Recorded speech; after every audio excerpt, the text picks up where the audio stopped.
Soo dhawaaw daawadahayga qiimaha leh. Halkan waxaan kasii wadi doonaa xalqadeennii labaad ee ku saabsanayd Nebi Ibraahim calayhi salaam iyo wiilkiisii yaraa Ismaaciil.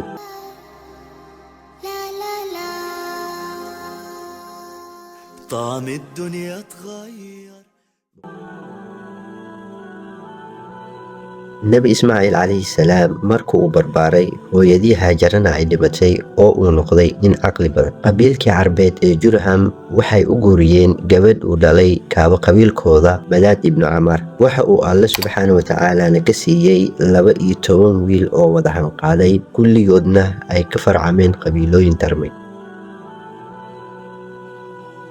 Halkaanina waa meesha ay ka bilowdeen carabta loo yaqaano awlaad Ismaaciil ama Adnaaniyiin oo Nebiga sallallahu calayhi wasallam uu ka soo jeedo. Qabiilooyinkani waxay noloshooda ku tiirsaneyd markoodii hore ganacsiga laga keeno dalka Yaman, sidoo kale dhulka Shaam iyo Masar. Markii ay ballaarteen intooda badan waxay ku faafeen gudaha jasiiradda Carabta, ayagoo isu beddelay xoolo dhaqato iyo reer guuraa hadbaraaca meesha uu roobka ka da'o.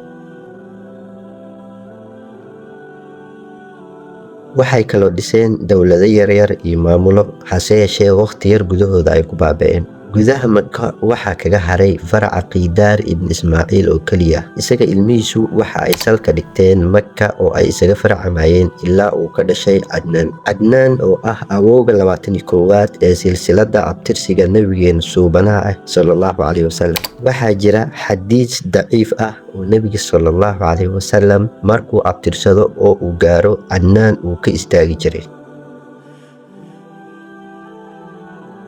Haddaba haddaan dib ugu soo laabano, intii Nebi Ismaaciil uu noolaa, furaha Kacbada iyo maamulkeeda waxay gacanta ugu jireen Nebi Ismaaciil calayhi salaam. Markii uu dhintay Nebi Ismaaciil waxaa isaga dambeeyey 2 wiilashiisa ka mid ah oo kala ah Naabit kadibna Qiidaar. Markii ay dhinteen Naabit iyo Qiidaar, maamulka Kacbada waxaa la wareegay awowgood xagga hooyo kaga aadan waa Badaad ibnu Camaar. Badaad ibnu Camaar waa kaaba qabiilka qabiilada Jurham ee Maka dega. Kadibna maamulkii Kacbadu qabiilkan Jurham ayuu gacanta ugu jiray, ayadoo faraca Ismaaciil calayhi salaam aysan waxba ku lahayn, inkastoo ay ahaayeen dad la ixtiraamo inuu aabbahood Kacbada dhisay daraaddeed. Sidaas ayayna qaaruumo badani ku gudbeen ilaa ay xumaatay taladii Jurham oo awoodoodii wiiqantay. Waxay bilaabeen in ay boobaan hantidii Kacbada u taalay, sidoo kale inay furtaan dadka xajka imaanaya.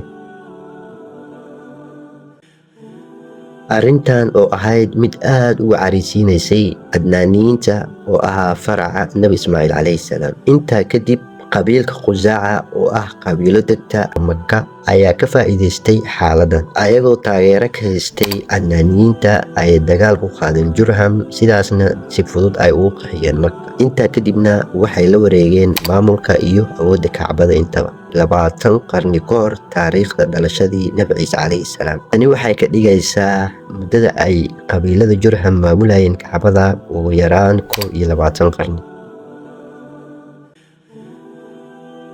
Intii ay qabiilka Khusaaca maamulayeen Maka, carabtii Adnaaniyiinta oo ahaa faracii ka soo faracmay Nebi Ismaaciil calayhi salaam, maamulka Kacbada waxba kuma lahayn. Se yeeshee waxaa jiray xurmad diineed oo ay lahaayeen, sida in loogu dambeeyo camalada gudashada xajka. Adnaaniyiintu waa ay faafeen deegaanka Maka, waxaa kaga soo haray lafaha Quraysh oo ah faraca Fiir ibnu Maalik. Faraca Fiir ibnu Maalik maamulka waxba kuma lahayn ilaa uu ka soo baxay Qusay ibnu Kilaab oo ah awowga shanaad ee abtirsiga Nebigeena sallallahu calayhi wasallam Quraysh isku mideeyey. Qusay ibnu Kilaab ayaa maamulka Kacbada ku qabsaday qabiilka markaas maamulayay Khusaaca, isla markaana ay gaartay ilaa ay dagaalamaan. Dagaalkii dhex maray Qusay ibnu Kilaab oo ah abtirsigii shanaad ee Nebigeena sallallahu calayhi wasallam iyo Khusaaca oo ahaa xilligaas qabiilka maamulayay Maka ayaa dagaalkaasi waxaa ku gacan sareeyay Qusay ibnu Kilaab, sidaasna uu kula wareegay maamulka Maka iyo sidoo kale Kacbada.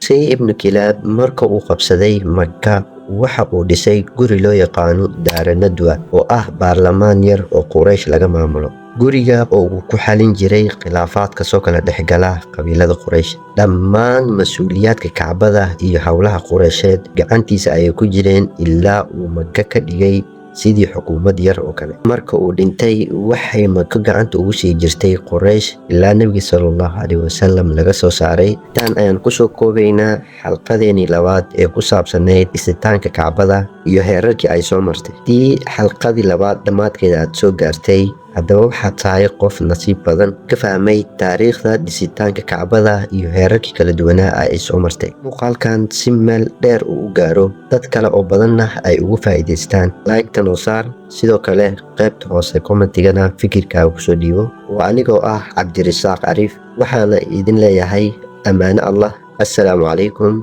waraxmatullaahi wabarakaatuh.